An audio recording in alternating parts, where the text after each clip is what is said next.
Brad. Batiin niyo ang inyong mga katabi. Sabihin mo, saglit. Itong sasabihin mo. Katabi, pinagpalang araw. Pinagpalang araw. Ako'y blessed na blessed. Ako'y blessed na blessed. Dahil katabi kita. Katabi kita.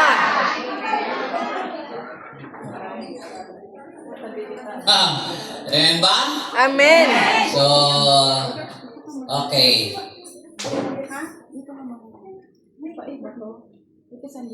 Praise the Lord. So, muli tayong nasa series. Basa.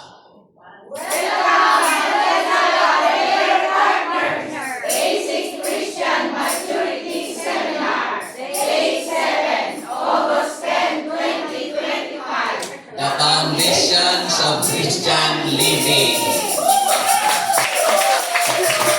Semifinals na tayo.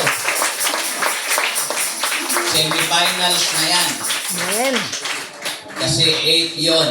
8 topics.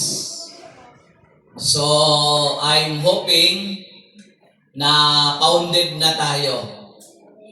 The foundations of Christian living. Matatag na ang ating buhay pananampalataya. Dahil yung pinaka-basic na pag-unlad ng Kristiyano ay makakagraduate na tayo. Okay. So,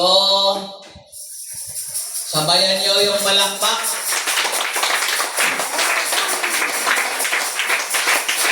Overcoming the flesh. Kaya huwag kayong iilag para hindi the flesh.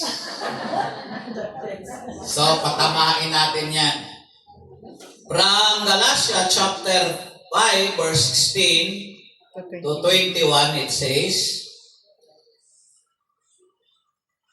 So I say, walk by the Spirit, and you will not gratify the desires of the flesh.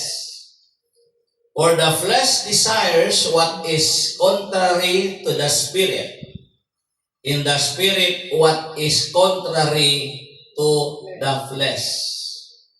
They are in conflict with each other, and so that you are not to do whatever you want. But if you are led by the Spirit, you are not under the law. The acts of the flesh are obvious: sexual immorality, impurity, and debauchery, idolatry and witchcrafts, hatred, discord, jealousy, fits of rage, selfish ambition, dissensions, factions, and envy, drunkenness, orgies, in the like. I warn you, as I did before, that those who live like this will not inherit the kingdom of God. Clap your hands together.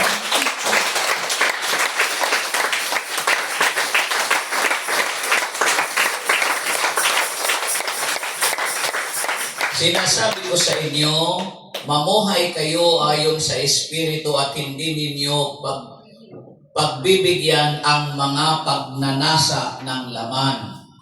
Sapagkat ang pagnanasa ng laman ay laban sa kagustuhan ng Espiritu, at ang kagustuhan ng Espiritu ay laban sa pagnanasa ng laman. Magkalaban ang dalawang ito, kaya napipigilan kayo sa paggawa ng nais ninyong gawin. Kung pinapatnubayan kayo ng Espiritu, wala kayo sa ilalim ng kautusan. Hindi maikakakaila ang mga gawa ng laman: pakikiapid, kahalayan at kalaswaan, pagsamba sa Diyos-Diyosan, pangkukulam, pagkapuot, pag-aaway-away, pagsisilos, pagkakagalit, at kasakiman, pagkakampi-kampi at pagkakabaha-bahagi. Pagkainggit, pagpatay, paglalasing, walang habas na pagsasaya, at iba pang katulad nito.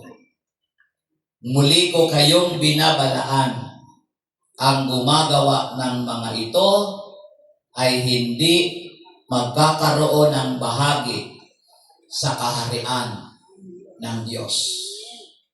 Mga ginigiliw kong kapatid, kapanalig, ito ang mabuting balita ng ating kaligtasan.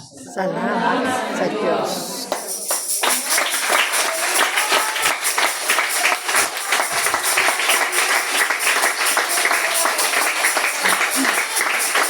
Palakpakan ang mabuting balita na ating napakinggan. Habang pumapalakpak, nire-relax ang sarili.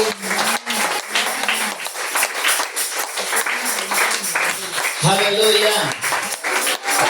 Praise the Lord!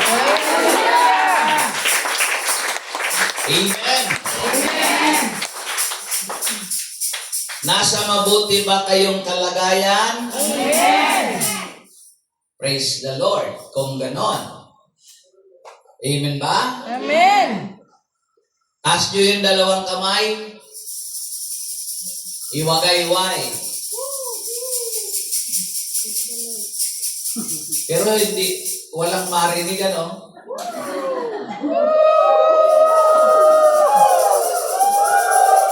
Usal ng pagsamba. Iwagay-way, usal ng pagsamba.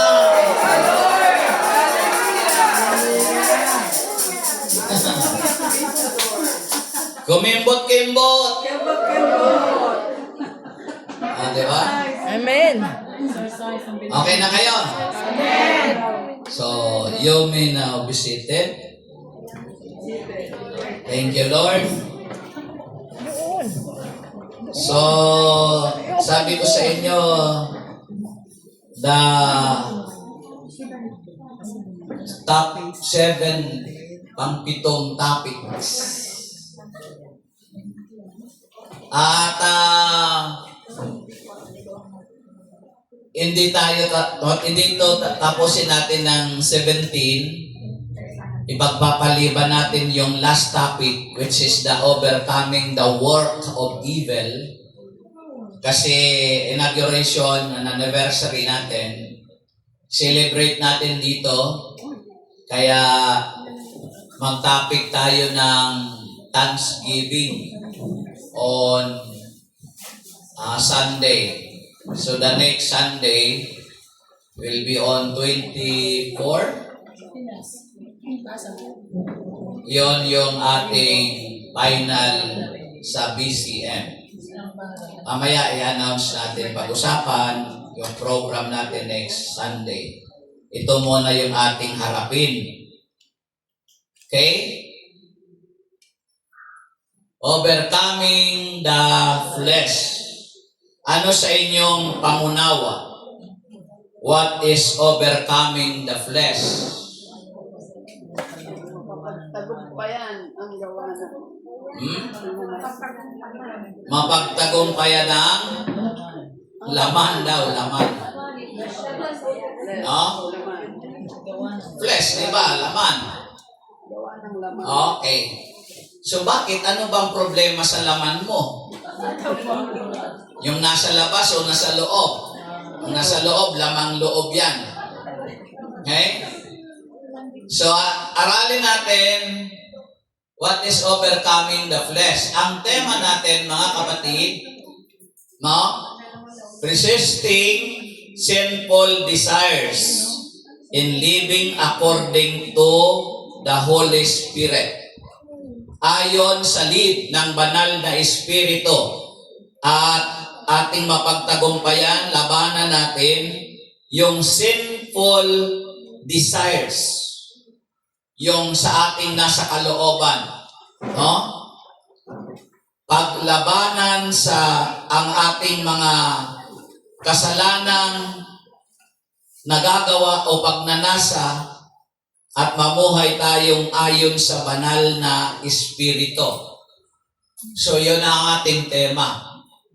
At ang layunin, the purpose is to align oneself more closely with God's will and to experience transformation into a more Christ-like individual.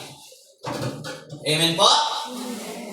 Upang maihanay daw ang ating mga sarili ng mas malapit sa katotohanan sa kalooban ng Diyos. At maranasan natin yaong pagbabago tungo sa isang mas kapanipaniwala na makatulad tayo ni Kristo. Hindi lang yung parang kunwari lang katulad na ni Kristo. So yung word that to align oneself more closely to God's will. Hindi naman actually na ineksakto na talaga. More closely, mga kapatid sa Panginoon. So yan ang ating purpose kung bakit mayroon overcoming the flesh. So ito na ulit yung tanong. What is overcoming the flesh? Overcoming is mapagtagumpayan, to conquer, manalo, malusutan. That is overcoming. Mapagtagumpayan ang pananaig ng laman. Mga kapatid, dahil yung buhay natin composed of the three dimension, the spirit, soul, and body. Binubuo ito ng tatlo ang isang katauhan. May espiritu, may kaluluwa, at mayroon katawan. Ang spirit, ito yung access directly to the Spirit of God. Yung communication ng tao sa Diyos through spirit to spirit. Yung soul, mga kapatid, ito yung nagdadala ng feelings, pakiramdam. At ang pattern niyan, the spirit is the master, the soul is the steward. So yung steward, kung ang soul ang steward, sunod-sunuran siya sa master. Kung ang dong gusto ng master ipagawa, susunod si soul.